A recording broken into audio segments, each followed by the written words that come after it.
Hi, Mr. Melnick. Good afternoon, Judge. We can't get enough of you.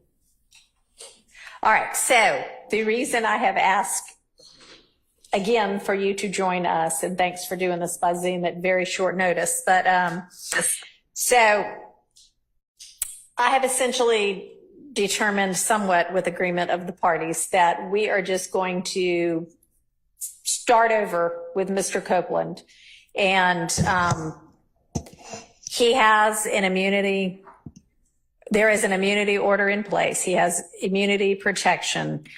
And I plan to bring him in and find out what he wants to do. And I would like for him to be counseled. And I just had him in here a couple of hours ago and asked him if he had an attorney. And he seems to think that you are his attorney still. And so I'm checking in with you to find out whether that is the fact, either still or again. Whether you're going to be representing him, because I'm looking for somebody to just ensure that he is properly advised of what the immunity order means, what he could face contempt-wise, what perjury means, what inconsistent statement means, you know, the typical things you would want to advise your client who's going to be a witness in a criminal case. Sure. So I've talked to him about all that stuff. Okay. And so are you his attorney currently? I am his attorney. Yes. Okay. All right. So, and you're representing him that you have, in fact, already advised him of all of those things? Yes. Okay. All right. So I would propose to, unless he just wants to come back this afternoon. I mean, I did think I told him to be available maybe 3-ish. But if you want to be with us by Zoom, but are you available tomorrow to be here in person if we can have him here in person? That way, if he does have questions as anything's going along, and we're not going to take testimony, I just want to find out tomorrow, does he have any questions? Make sure we clear up a few things and then, you know, find out what his intent is as to whether he's going to testify in this trial or not. We're just essentially going to wipe all of what he already testified to and start over. Your Honor. He should be there right now. Okay. Oh, he's here right now. Okay. Apparently he's outside. Yeah. So do you want to just stand by with us? And if he has any questions? Sure. Okay. And Your Honor, before he's brought in, yeah, I would object to him being asked at this. I'm going to just talk loud. Your Honor, I would object under all of the circumstances for a number of reasons to him being asked at this point whether or not he is going to testify. There have been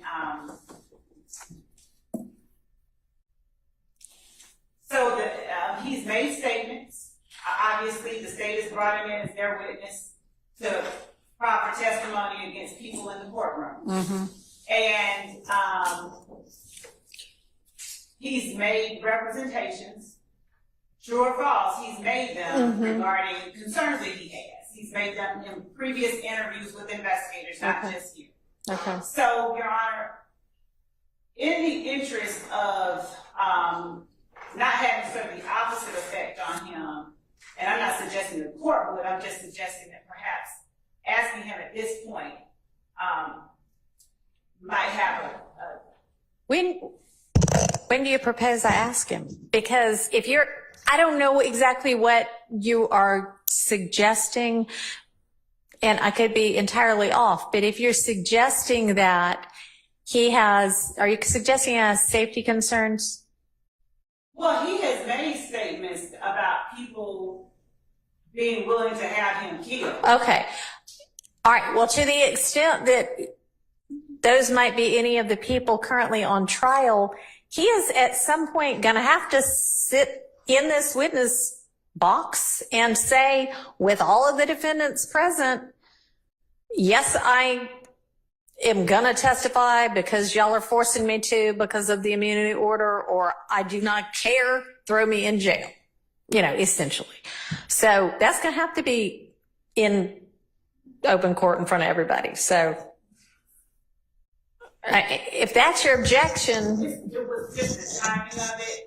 so would you rather I do it Friday? I mean, I don't understand what it is you want me to do. It was a preference, but I'm gonna, of course, defer to the court. It's just, as I work through everything that I know has taken place, I'm just trying to make certain that the interests of everybody are protected. Okay, I'm not trying to create a. No, I understand, and I mean I'm just not sure what else. I can do it at a later time, but I don't know what that gets us really, other than more uncertainty. And I also realize he may say one thing right now and then another thing right before he is brought out in front of a jury. I don't know. We can still check with him again because we are not at this point having a jury in here tomorrow. So at the point when we get to a jury, if we get to a jury again, then I can ask him again to make sure. I think that would probably be advisable, but everybody's here right now. So I would propose that we do this kind of right now. But before I bring him in, does anybody have anything they want to make sure I make clear with him? Not for me, Judge. Okay. So, Mr. Melnick, you weren't here when we had our discussions about what was the outer limit of how long the court could hold him if he chooses not to testify. And it is my belief that the longest he could be held on contempt would be through the end of this trial. So if you need further discussions with him, let me know that. I don't think so, Judge. Okay. All right. And Your Honor, and I know Mr. Melnick obviously knows how to do his job, but he wasn't, and I don't know how much he's reviewed the transcript. Let me actually ask him, have you reviewed that transcript of the June 10th ex parte? Mostly. I haven't. I can't say I've sat and studied every single word of it, but I've mostly reviewed it. Yeah. So, I mean, the defense believes, and I don't necessarily disagree, that there, in addition to a different interpretation of how long he could be held, there is currently a different interpretation of the correctness of the advice about statutes of limitation. And we also think it doesn't ultimately matter because what is protecting him should he testify to something that he did that's criminal is not whether a statute has run or not anyway. It's that he has immunity. But it's possible that a couple of, every statute that you could be worried about has run is not accurate. So, I think you were aware of where in there they said something about a statute, and you're probably aware that there are things he could still be charged with. And does he understand that not every statute has necessarily run on everything he might be criminally involved in, but it doesn't matter because of this immunity order? Or I don't know whether, go ahead. Yes, Your Honor. Okay. He understands. All right. And then, are you confident that he has a sufficient understanding of what might subject him to a charge of false statements or perjury? Certainly he does. Okay. Anything else y'all can think of on either side of the aisle? Okay.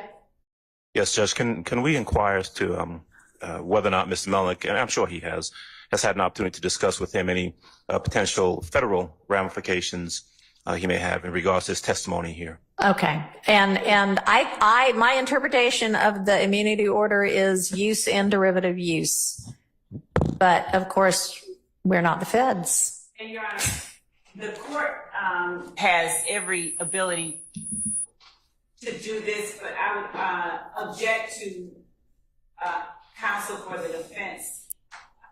I've asked them to raise anything that they think we ought to be thinking about. So You know, I invited them to say that. So I don't know whether you want any additional time, having heard that potential issue, Mr. Melnick. Mr. Copeland and I have had enough time to talk. All right.